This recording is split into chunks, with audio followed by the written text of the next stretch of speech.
Cette fête du 2 février de la présentation de Jésus au Temple, nous avons la grâce qu'elle tombe cette année un dimanche et ainsi de pouvoir mieux méditer ce que le Seigneur veut nous dire.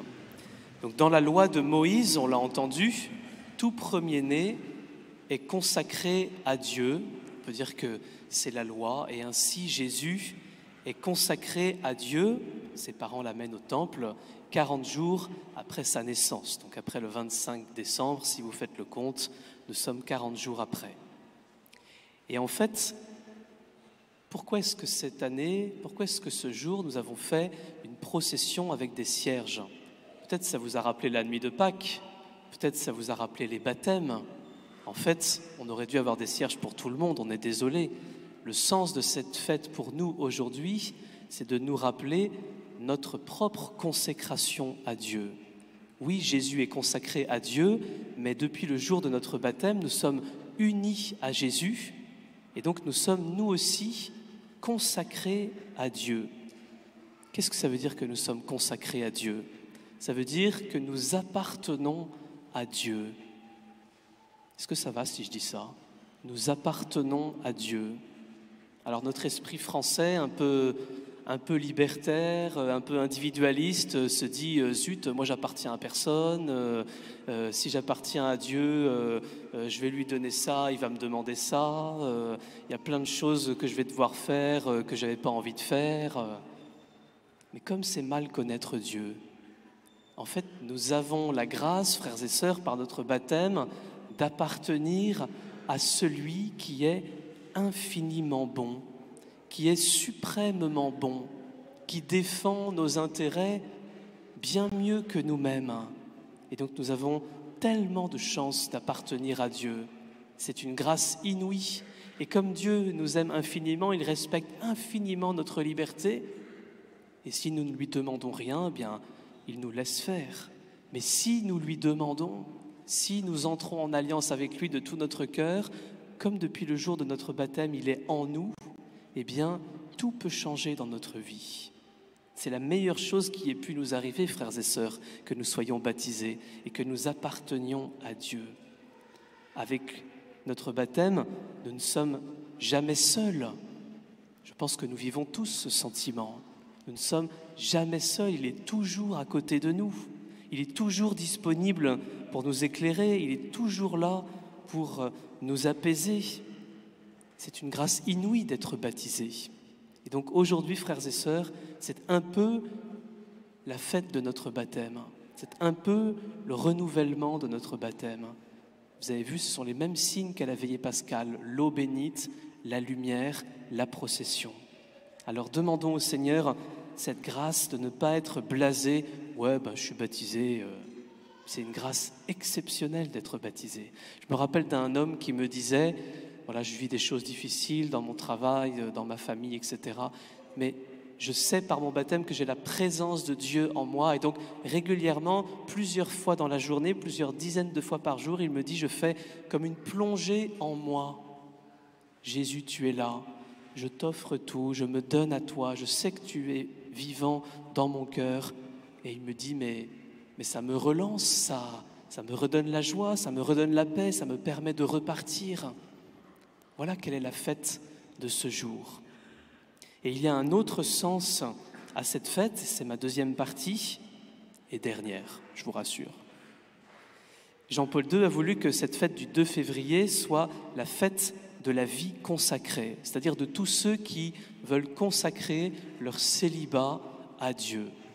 Et en fait, ça a bien tout son sens que ça soit aujourd'hui, puisque Jésus, il est le premier consacré. Dans l'Ancien Testament, on n'a pas de trace de vie consacrée. Tout le monde est marié, ou quasiment. Et Jésus, qui reste célibataire, qui fait ce choix de rester célibataire, par amour pour Dieu et par amour pour ses frères et sœurs, c'est inédit. C'est totalement inconcevable pour l'époque. Et on en voit des traces un peu dans l'Évangile d'incompréhension de la foule vis-à-vis de cet état nouveau de Jésus. Et depuis ce jour-là, eh bien, Dieu a toujours appelé, depuis l'origine de l'Église, des personnes baptisées à le suivre de manière spéciale dans ce chemin de vie consacrée pour lui. Est-ce que ça nous fait peur? Est-ce que nous croyons que Dieu est capable de combler un cœur? Est-ce que nous croyons que ceux que Dieu appelle aujourd'hui, Dieu leur promet qu'il sera présent avec eux pour combler leur cœur? Alors je me permets d'en parler parce que je sais que la vie consacrée, ça fait toujours peur.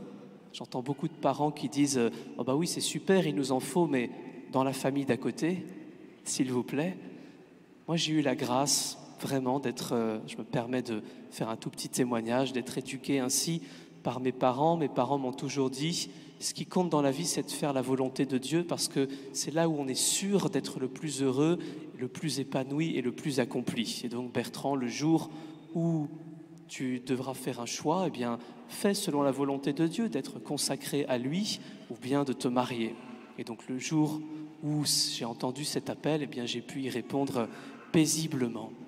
Alors, chers parents, je vous encourage à parler à vos enfants de la vie consacrée de manière paisible et de pouvoir leur dire que si Dieu les appelle, eh bien, ça sera une joie pour tout le monde et une grâce pour toute la famille. Voilà. Comme dit Jésus, celui qui a des oreilles pour entendre, qu'il entende. Mais je pense qu'on peut aller un petit peu plus loin.